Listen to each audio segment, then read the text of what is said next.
Maya from the Worldwide Good News, and I have with me all the way from Egypt, from Cairo, I have Sherif, who is an amazing spirit and amazing blogger, and he does workshops about coexistence. He's going to tell us a little bit more about that. But hi, Sherif, how are you?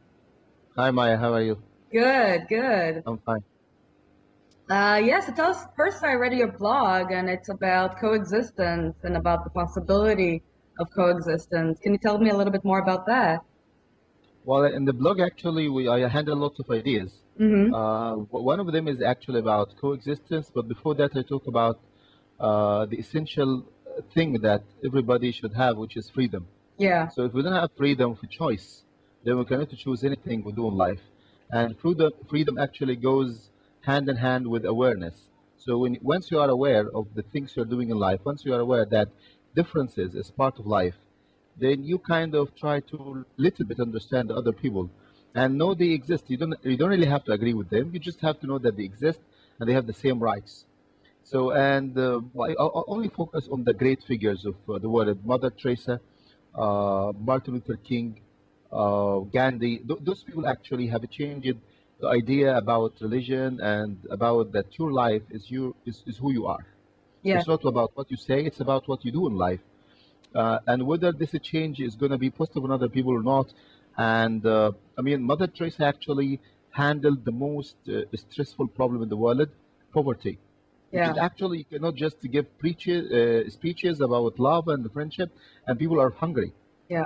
So I mean, she started from the very original part of the story, which is like giving people food and shelter and getting them to just to exist. Yeah. And then later we'll talk about tolerance and that stuff. And also talk about the fact that absolutism, when you believe that what you believe in is absolute, and this is the only absolute truth in the world, it actually makes the world unlivable. Yeah. You cannot live in a world which there is only one truth, one absolute truth. There are many truths. It depends on who you are. Yeah. So everybody has his own truth and his own actually concept of God. Yeah. Yeah.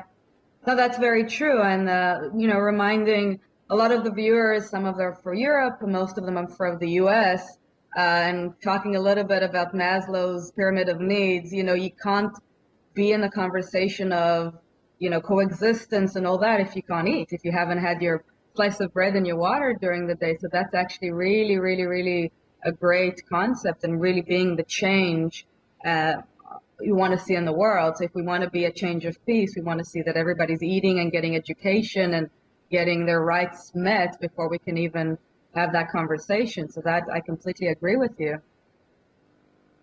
Yeah. And what other, besides that wonderful blog, what else are you, how else are you being the change in the world, which you already are, but how else are you contributing? Well, I'm having two online radio programs. Mm-hmm. The first one is called The Magic of Singing. Mm-hmm. I'm focusing on the songs that promote the ideas of human rights. Like, we got a very interesting song in Egypt by somebody called Muhammad Munir. Mm-hmm. And the song is about, I don't care about where you live, I don't care about your name, your background, I only care about the fact that you are human. I'm reaching out my hand to hold you. So this is one of the basic songs that actually we focus on. And we also tackle ideas about tolerance and coexistence. I also interview people who promote the idea of tolerance in Egypt, like a band called I'm Egyptian, Mm-hmm. Ana Masri. It's a band that actually tackles the idea of we are Egyptians before we are Muslims or Christians or Jews or non-believers.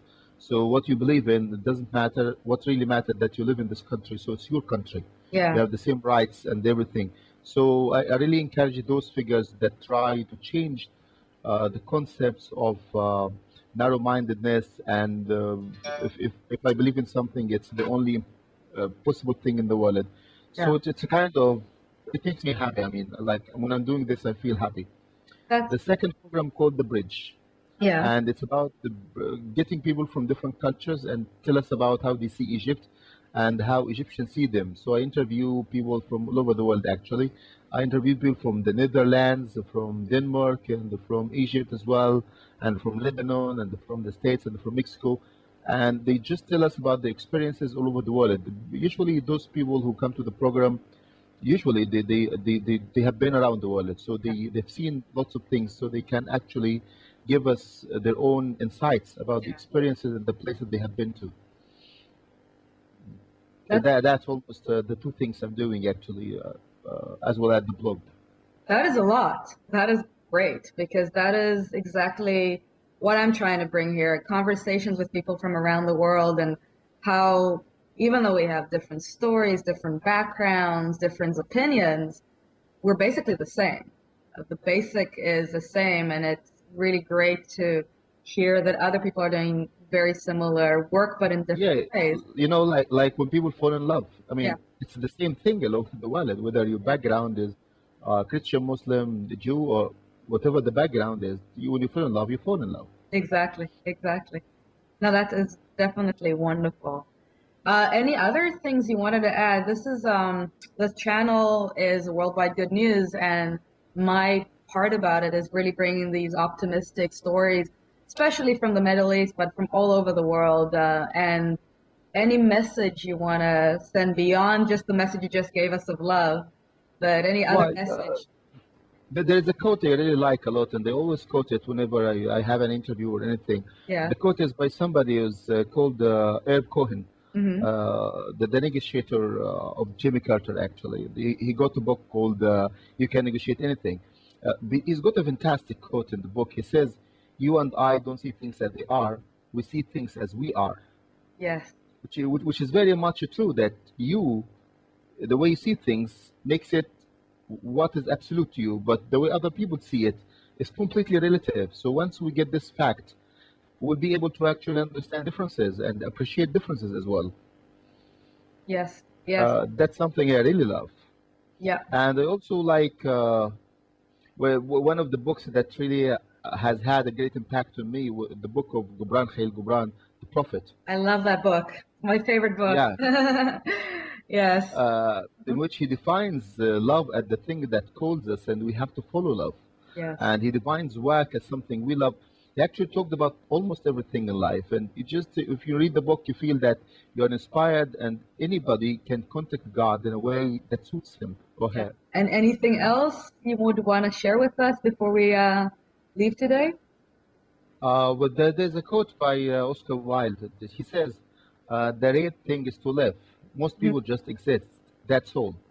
And I really appreciate that quote. And today I was watching the news and I understood something completely different about this quote. So for me, this quote before was like people who fail to do the things they like to do. Yeah. Today, there was in the news about a poor village in Egypt in which people don't have any facilities to live. So I thought that some people don't even have the chance to do more than existence. Yes. Maybe you understand it because you have a family and home, and then you understand that if I don't choose my own things, I just exist. I don't live. Yeah. But if you look at those people, you know that they exist not by choice, but just by circumstances. Yeah. They were born to poor families, so they just exist because they exist. Yeah.